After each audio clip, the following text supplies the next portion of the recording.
Hello, my name is Nicholas Hersh, and I will be conducting your Modesto Symphony Orchestra in a concert this November featuring works by Sibelius and Rachmaninoff, plus an arrangement of mine of Schubert. And in this soundbite, we'll dive a little deeper into each of these three works.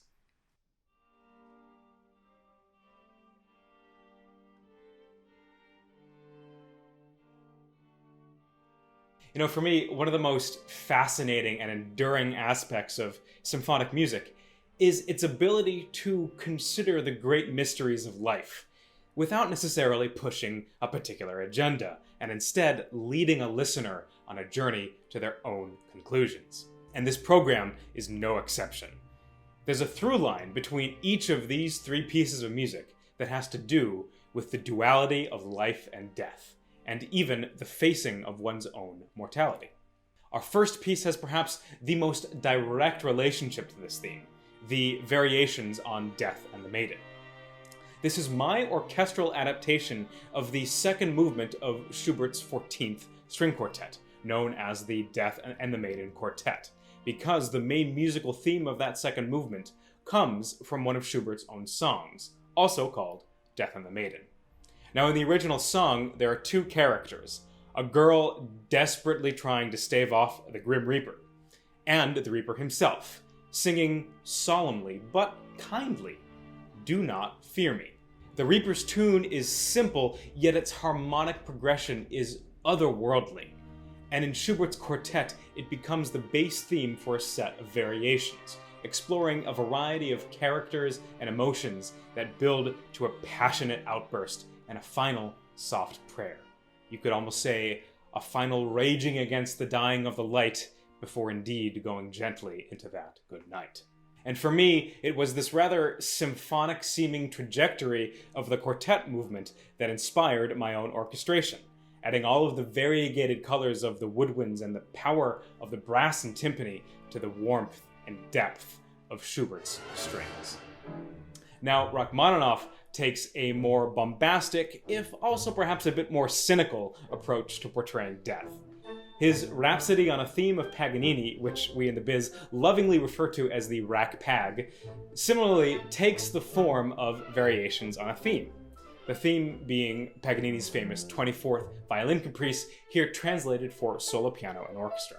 Paganini, of course, was mythologized to have received his seductively virtuosic powers from the devil himself, a point which Rachmaninoff drives home by pairing it with the Gregorian Dies Irae chant, that infamous excerpt of the Roman Catholic liturgy which describes unrepentant sinners consumed by hellfire.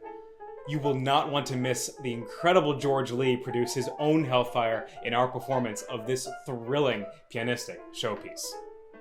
And finally, we have perhaps the most enigmatic discussion of mortality of our program, the Fifth Symphony of Jean Sibelius. At the core of nearly every bit of music Sibelius wrote is his homeland of Finland, evoking its dramatic landscapes and invoking its rich histories and legends. I like to think of the first of the symphony's three movements as a Finnish river journey. We begin at the source, a simple, open-sounding musical idea laid out by the horns, slowly becoming more and more intricate and agitated by woodwinds and strings, little by little picking up speed until finally rushing into roiling rapids. Now, the second movement, meanwhile, takes the form of a traditional Finnish rune song, a type of folk song that starts with a simple musical melody that is repeated and improvised upon, adding more and more ornamentation with each repeat. And out of the serenity of this second movement bursts the finale, at first filled with kinetic energy before settling into the stately, arcing swan theme. Now, as the story goes, a flight of swans in the evening sky inspired this melody for Sibelius, and the symbology of swans is supremely important to Finnish culture. Not only does a swan swim upon the river in the Finnish underworld, the land of the dead, Tuonela, the very image of migrating swans calls to mind the never-ending cycle of the seasons. Are these swans in the sky the harbingers of winter and death, or spring and rebirth? So this finale theme, too, is cyclical and seems to ask this question over and over again, each time more urgently, more provocatively than the last.